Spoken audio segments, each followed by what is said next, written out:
Occult history. 28th degree, Night of the Sun, or Night Adept.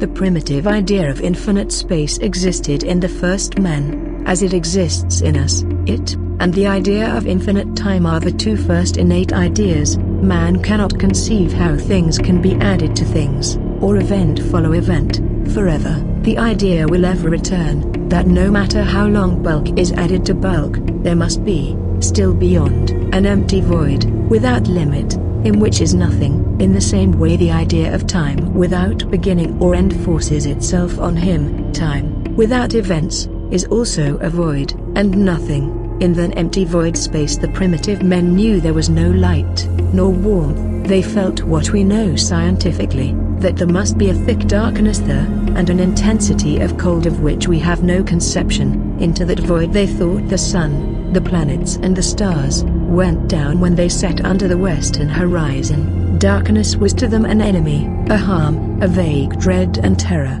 It was the very embodiment of the evil principle, and out of it they said that he was formed. As the sun bent southward towards that void, they shuddered with dread, and when at the winter solstice, he again commenced his northward march they rejoiced and feasted, as they did at the summer solstice, when most he appeared to smile upon them in his pride of place. Those days have been celebrated by all civilized nations ever since. The Christian has made them feast days of the Church, and appropriated them to the two saints John, and Masonry has done the same. We, to whom the vast universe has become but a great machine, not instinct with a great sawyer, but a clockwork, of proportions unimaginable, but still infinitely less than infinite, and part at least of which we with our aurics can imitate. We, who have measured the distances and dimensions, and learned the specific gravity and determined the orbits of the moon and the planets. We, who know the distance to the sun, and his size,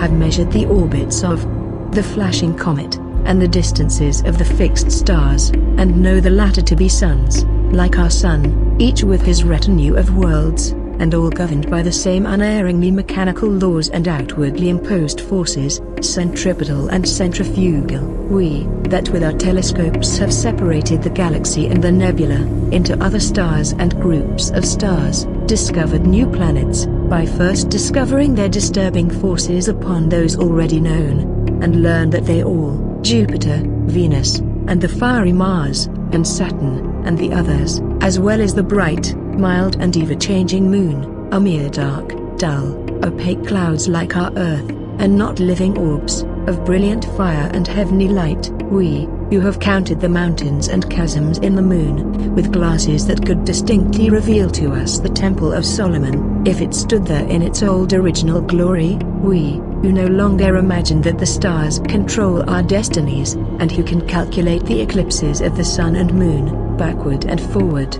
for 10,000 years. We, with our vastly increased conceptions of the powers of the grand architect of the universe, but our wholly material and mechanical view of that universe itself we cannot even in the remotest degree feel, though we may partially and imperfectly imagine, how those great, primitive, simple-hearted children of nature felt in regard to the starry hosts, there upon the slopes of the Himalayas, on the Chaldean plains, in the Persian and Median deserts, and upon the banks of that great, strange river the Nile. To them the universe was alive, instinct with forces and powers, mysterious and beyond their comprehension. To them it was no machine, no great system of clockwork, but a great, live creature, an army of creatures, in sympathy with or inimical to man. To them, all was a mystery and a miracle, and the stars, clashing overhead, spoke to their hearts almost in an audible language. Jupiter, with his kingly splendors, was the emperor of the starry legions.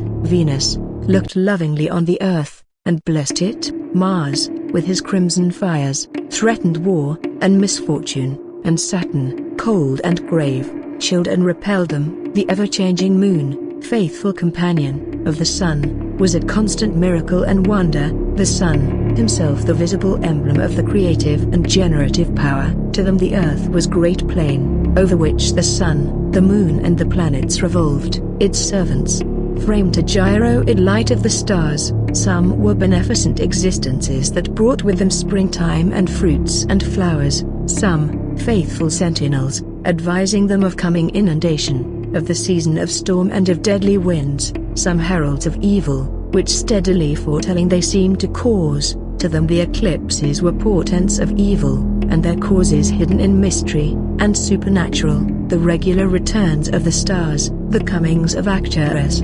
Orion, Sirius, the Pleiades, and Aldebaran, and the journeyings of the sun, were voluntary and not mechanical. To them, what wonder that astronomy became to them the most important of sciences, that those who learnt it became rulers, and that vast edifices, the pyramids, the tower or temple of Bel, and other like erections everywhere in the East, were builded for astronomical purposes. And what wonder that, in their great childlike simplicity they worshipped light, the sun, the planets, and the stars, and personified them, and eagerly believed in the histories invented for them, in that age, when the capacity for belief was infinite, as indeed, if we but reflect, it still is and ever will be. Though Masonry is identical with the ancient mysteries, it is so in this qualified sense, that it presents but an imperfect image of their brilliancy, the ruins only of their grandeur, and a system that has experienced progressive alterations,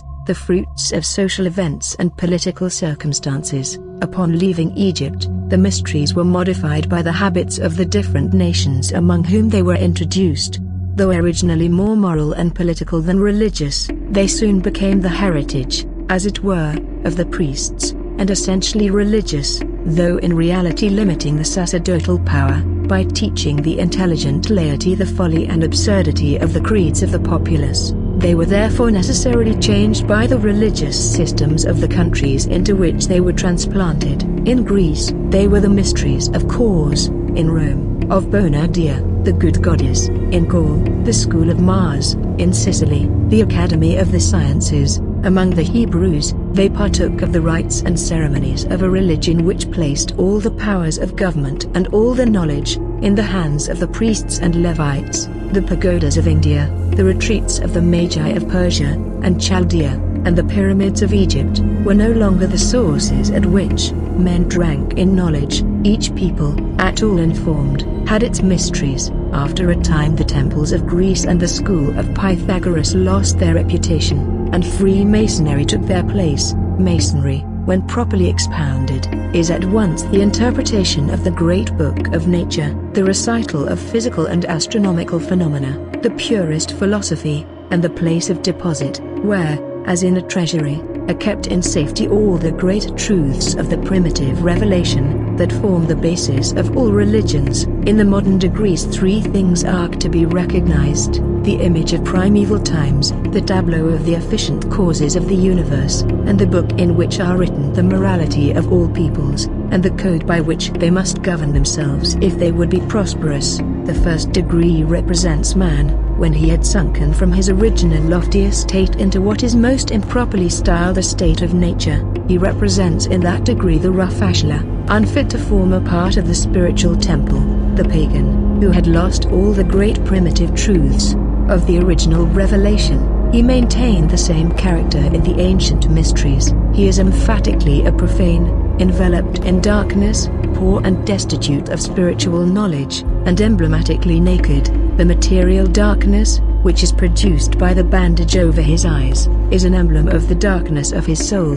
He is deprived of everything that has a value, and wherewith he could purchase food, to indicate his utter destitution of the mental wealth of primitive truth.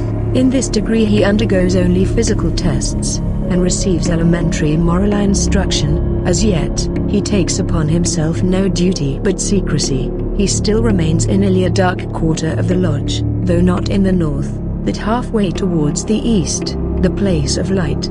Okay, to the reader, the verse that you should remember is: the pagodas of India, the retreats of the Magi of Persia and Chaldea, and the pyramids of Egypt, were no longer the sources at which men drank in knowledge. Exodus 20:26. In every place where I record my name, I will come to you and bless you. But if you make an altar of stone to me, it shall not be of cut stones, for if you carve with a cutter upon it, then it will be polluted, and you shall not pile up pyramids for an altar, so that your nakedness may not be discovered when you go up to it.